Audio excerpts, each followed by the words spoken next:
Hello everyone, good morning. कैसे हैं आप सब? अभी एक्चुअली डेली बहुत से कॉल्स मैसेजेस आ रहे हैं प्रीलिम्स से रिलेटेड और मेरे लिए थोड़ा सा मुश्किल हो रहा है चीज़ों को मैनेज करना। एक रिक्वेस्ट है आप सबसे, इसलिए मैं ये शॉर्ट वीडियो एक तो प्रीलिम्स के लिए और दूसरा जब भी आप कॉल करते हैं ना पहले एक बार मैसेज कर लिया कीजिए, ठीक है ना। और फिर मैं टाइम मैसेज कर देता कि इस पर्टिकुलर टाइम में आपसे बात होगी, क्योंकि उससे क्या होता है कि मैं क्लास लेता हूँ या कहीं इधर उधर बाहर रहता हूँ और फिर प्रॉब्लम होती है, ठीक है ना। मैं कॉल डिस्कनेक्ट कर देता हूँ, फिर आपको लगता है कि मैं रिस्पॉन्ड नहीं कर रहा हूँ, ठीक है। अभी अप्रॉक्स 50 डेज़ है प्रीलिम्स में, ठीक है ना। अभी तो मैं थोड़ी देर पहले ही सो के जगा हूँ और छत पे अभी वीडियो रिकॉर्ड कर रहा हूँ। तो प्रीलिम्स में 50 डेज अप्रॉक्स है। इस एग्ज़ाम से जुड़े हुए मुझे 10 ईयर्स प्लस हो गए, ठीक है ना। और बहुत से पिछले 4-5 सालों में मुझे लगता है 200-300 से ऊपर बच्चों से, उससे ज़्यादा ही बच्चों से मैंने बात की होगी, उनको गाइड किया होगा। बहुत से लोग मेरे गाइड किए हुए सर्विस में हैं, यूपीएससी में भी, स्टेट पी से, सारे एग्ज़ाम्स में, ठीक है। इस साल भी जो आपके ग्रुप में है आशा और बहुत सारे दूसरे लोग भी हैं। तो मेरी कुछ सजेशंस हैं, ठीक है ना। आप इस पे अगर काम करोगे तो हो सकता है कि आपको थोड़ी हेल्प मिले। सबसे पहले मैं ये बोलना चाहता हूँ कि अभी 50 डेज अप्रोक्स टाइम है, तो बहुत ज़्यादा आप मतलब बहुत कुछ करने की कोशिश मत करो, ठीक है ना। सिलेक्टेड चीज़ों को करो और अपने आप को थोड़ा सा लिमिट रखो। जिन लोगों ने पूरे साल अगर करंट अफेयर नहीं पढ़ा है, ठीक है, तो अभी करंट अफेयर को लेके पागल होना मैं देख रहा हूँ, टेलीग्राम से लेके यूट्यूब तक। PT 365 कोई बुकलेट 8 घंटे में हो रहा है, कोई 6 घंटे में हो रहा है, ठीक है ना। इन सब चीज़ों से बचो। पूरे साल अगर करंट अफेयर आपने पढ़ाई की है तो उसका रिवीजन अच्छे से करो। अगर नहीं किया है तो अभी करंट अफेयर आप छोड़ सकते हो। कुछ सिलेक्टेड साइंस में, IR में कुछ चीज़ें आप देख सकते हो। बाकी करंट अफेयर का इनपुट आउटपुट अच्छा नहीं है। अगले 50 डेज़ में आपको जो एफर्ट डालना चाहिए वो आपको PYQ पे डालना चाहिए, और जो सिलेक्टेड NCERT या रेफरेंस नोट्स पूरे साल स्टैटिक में जो कुछ भी आपने पढ़ रखा है उस पर एफर्ट डालना चाहिए, ठीक है ना। उसी से कट ऑफ काफ़ी है। PYQ और जो हमारे ये स्टैटिक में जो NCERT या रेफरेंस नोट्स है वो इनफ है एग्ज़ाम को क्रैक करने के लिए। जो भी मेरे स्टूडेंट हैं उनसे आप बात करोगे या आशा को मैं बोलूँगा कि वो वीडियो रिकॉर्ड करेंगे प्रीलिम्स पे, ठीक है ना। तो सबके स्कोर्स 90 प्लस हैं। एक सुमित का भी मैंने स्कोर कार्ड डाला है, उनका भी प्री में 100 है। तो ये सारे लोग बहुत ज़्यादा करंट किए नहीं हैं, ठीक है ना। तो आप भी अभी के टाइम में एग्ज़ाम में, जब 50 डेज़ एग्ज़ाम है, तो बहुत ज़्यादा करंट करना, उसका इनपुट आउटपुट अच्छा नहीं है। कुछ भी पढ़ते हो तो उसके इनपुट आउटपुट को ध्यान में रखो। दूसरी चीज़ है स्टैटिक में हिस्ट्री को लेकर एक चीज़ मैं समझा दे रहा हूँ। हिस्ट्री मेरा ऑप्शनल रहा है और मतलब काफ़ी टाइम, मुझे लगता है कि 14-15 ईयर्स हो गए मुझे हिस्ट्री पढ़ते हुए, ग्रेजुएशन के टाइम से ही, ठीक है ना।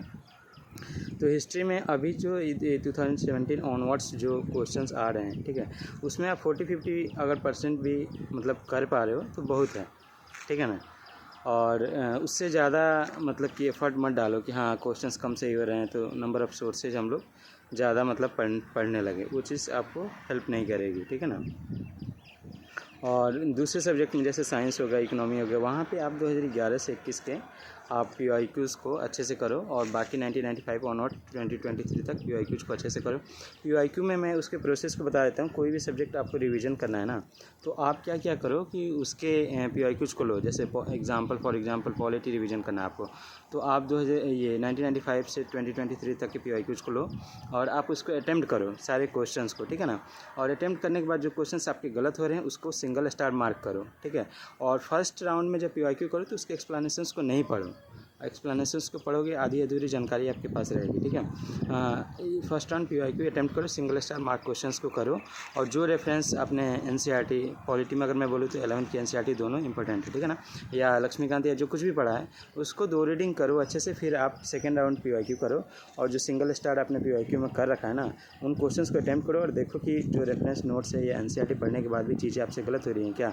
अगर गलत हो रही हैं तो उनको डबल स्टार मार्क करके उनके शॉर्ट नोट्स बना लो, या शॉर्ट नोट्स बनाने की आदत नहीं है तो आप उसको हाईलाइट कर लो, ठीक है ना। और हाँ, और फिर ये पूरे एक्सप्लेनेशंस, सारे क्वेश्चंस के एक्सप्लेनेशंस एक बार पढ़ लो। और जब सेम सब्जेक्ट की रिवीजन की नीड हो तो आप रिवर्स मोड में आ जाओ। डबल स्टार मार्क वाले को पहले रिवीजन करो, फिर सिंगल स्टार मार्क वाले को, फिर टाइम मिले तो आप पूरे उसको पढ़ लो एक बार, सारे PYQ एक्सप्लेनेशंस को, तो ये हेल्प करेगा। हिस्ट्री में स्पेशली मैं बोलूँगा कि जो लोग कोई भी रेफरेंस नोट्स या सोर्स पढ़े हैं उसको आप पढ़िए। नहीं तो NCERT में क्लास 6 और 7 की NCERT, एंशिएंट मेडिवल और 12 की थीम 1 थीम 2, ये 4 बुक इंपॉर्टेंट है। और आर्ट एंड कल्चर में जो फाइन आर्ट्स वाली बुक है, an introduction to Indian art, वो बुक इंपॉर्टेंट है, ठीक है ना। ज्योग्राफी में 11-12 आप पढ़ सकते हो। इकोनॉमी में जो लोग मुन्नाल सर को फॉलो किए हैं वो ठीक है। अगर कुछ प्रॉब्लम है तो विवेक सिंह सर के 450 MCQ है, ठीक है ना, वो अच्छे हैं, उसमें PYQ सारी चीज़ें हैं। उसको आप कर सकते हो। एनवायरनमेंट में स्पेशली PYQ ज़्यादा इंपॉर्टेंट है। एक NCERT बेस्ड PDF आसन है, उस शेयर कर रखा है, ठीक है ना। NCERT की समरी वो काफ़ी अच्छा है। तो कुछ भी प्रॉब्लम हो उस पर हम लोग बात करेंगे, बट अभी के टाइम में नेक्स्ट 50 डेज़ आप PYQs पे ज़्यादा काम करो, ठीक है ना। और जो भी रेफरेंस नोट्स NCERT किया है, करंट अफेयर्स से थोड़ा सा बचो। और ये टेलीग्राम से यूट्यूब पे जो चीज़ें चल रही है कि एग्ज़ाम के डे तक न्यूज़पेपर पढ़ना चाहिए, ठीक है ना। करंट नहीं करोगे तो फंस जाओगे। एक बार कटअप तो देखो, कटअप कितना जा रहा है। और मैं कुछ आपको समझाऊँ या कोई कुछ और समझाए, उससे बेहतर होगा कि लास्ट 3 ईयर्स की PYQ को लेकर आप माइक्रो लेवल पे एनालिसिस करो। माइक्रो लेवल जब मैं बोल रहा हूँ तो टॉपिक, सब टॉपिक, और लास्ट 3 ईयर्स की PYQ जब आप अच्छे से करोगे 2 बार 3 बार, ठीक है ना, तो वो खुद ही आपको गाइड कर देगा कि आपको क्या करना है, क्या सही रहेगा। बात समझ में आ रहा है ना। CSET में मैं बोलूँगा कि 21, 22, 23, 3 साल के पेपर को आप एक ही पेपर को 2 बार 3 बार लगाओ ना। और कम्प्रीहेंशन को मिस मत करो, कम्प्रीहेंशन को, सारे कम्प्रीहेंशंस को करो, ठीक है ना। मैथ्स पे डिपेंड मत रहो। तो आराम से, मतलब प्री में फंसने का कोई ज़्यादा ऐसा होना नहीं चाहिए। लेकिन फंसोगे आप तब जब आप डाइवर्ट होगे, बहुत सारे रिसोर्सेज आप करने लगोगे, करंट अफेयर करने लगोगे। अच्छा, टेस्ट सीरीज को भी लेके मैं बोल रहा हूँ कि मॉक्स अभी लगाना मेरे समझ से समझदारी नहीं है। PYQ पे आप जितना मेहनत कर सकते हो करो। 3-4 फुल लेंथ जो ये विज़न का अभ्यास होता है, या कोई भी इंस्टीट्यूट अगर ऑफलाइन ले रहा है किसी स्कूल्स में, ठीक है ना, तो आप उसको कर सकते हो प्रैक्टिस के लिए, कि एग्ज़ाम हॉल में जाके आप पैनिक ना हो, ठीक है ना, उसके लिए बस। बाकी ये किसी भी इंस्टीट्यूट का टेस्ट सीरीज लगाना अभी के टाइम में मेरे समझ से ठीक नहीं है, ठीक है ना। आप PYQs पे मेहनत करो, जो मैंने प्रोसेस आपको बताया, 2 राउंड PYQ अच्छे से करो, आपका जो रेफरेंस नोट्स है उसको 2 बार रिवीजन अच्छे से करो, तो चीज़ें ईजिली हो जाएंगी आराम से, कुछ प्रॉब्लम नहीं है। 50 डेज़ इनफ है। अगर आपने सिलेबस एक बार गो थ्रू हुए हो तो 50 डेज़ इनफ है, प्रीलिम्स क्रैक हो जाएगा। बाकी देखते हैं, जो भी दिक्कत होगी गूगल मीट पे उसको लेंगे। और कॉल आप कर सकते हो मुझे, लेकिन एक बार पहले मैसेज करके टाइम ले लिया करो, ठीक है ना। क्लास है अभी मेरा, तो मैं निकल रहा हूँ, अभी फ्रेश होना है, ठीक है ना। Take care, all the best.